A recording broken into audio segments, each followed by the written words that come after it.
This is about a 21-year-old patient Vikas. He is a third-year engineering student at IIT. Unfortunately, he is a high myope suffering from primary open-angle glaucoma since 2 years. The eye in question has mild glaucoma with a mean deviation of about minus 4.51 and his IOP is 16 with 4 anti-glaucoma medication. He came seeking for some relief from the complicated medication routine which he could not follow due to his busy schedule and was having severe ocular surface problems. Up till some time back, the only options available to him would have been medications, laser or surgery. Although the IOP lowering effect of traditional glaucoma surgeries are unquestionable, the risks involved with them mandates the need for safer procedures, a void which has been filled by introduction of MIGS or Minimally Invasive Glaucoma Surgery that is less invasive and has a shorter recovery time. The iStent Inject is a second generation iStent, a trabecular micro bypass stent that can be inserted individually into the trabecular meshwork through a stainless steel insertion tube and a handheld injector. Each injector has 2 stents to be placed at least 2 clock hours apart through a single entry into the eye. It is the smallest stent available to be implanted in the human body. Since it is an ab interno Schlemm's canal surgery, it spares the conjunctiva for any future traditional conventional filtration surgeries. Owing to his young age, safety was of paramount importance and so the patient chose to undergo MIGS with an iStent Inject implantation. 2.2 mm clear corneal temporal incision was made.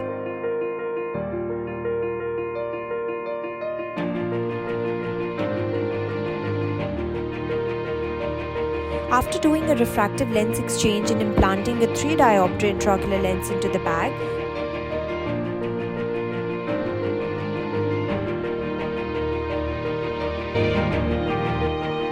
the patient was positioned for the MIGS procedure.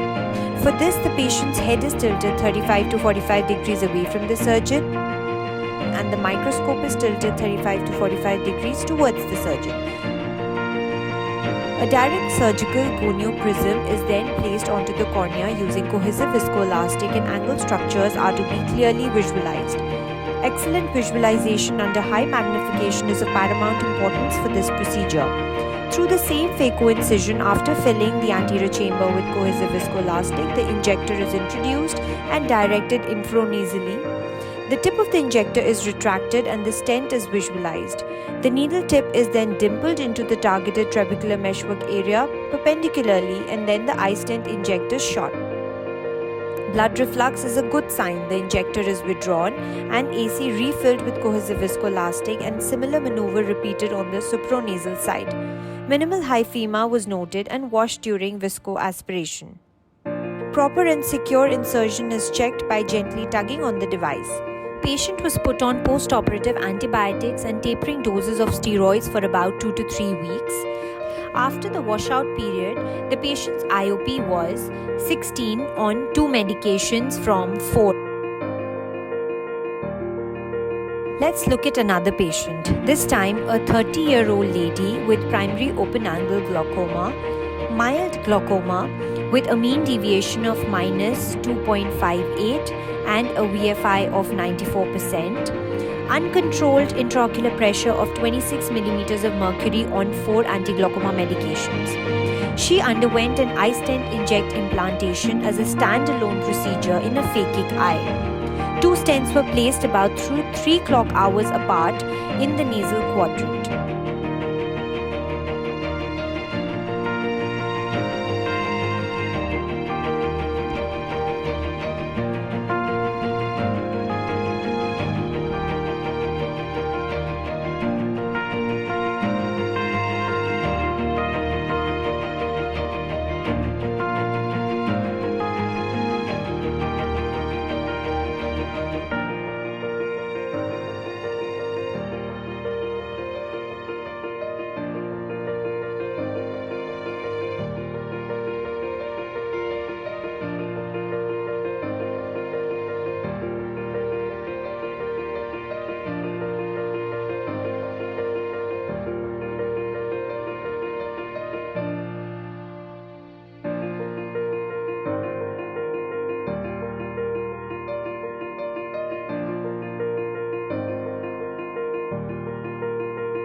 All said and done, the single most important factor that decides the success of this procedure is right patient selection. The ideal candidate is a patient who has mild to moderate open-angle glaucoma, either primary, pigmentary, pseudoexfoliation or steroid-induced glaucoma, with a medicated intraocular pressure of less than 30 millimeters of mercury. All other forms of secondary glaucomas and angle closure glaucomas are contraindicated. It can be done either as a standalone procedure or in conjunction with cataract surgery. Evidence available on iStent Inject implants has documented an intraocular pressure reduction of about 20 to 40% and a 1 or 2 medication reduction.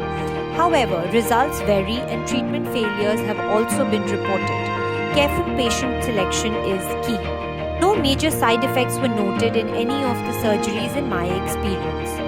Since it's a nascent device in India, its efficacy and place in medical practice still needs to be established. But I'm excited to try a new technique which has the potential of expanding our horizon and the choices given to our patients. Thank you.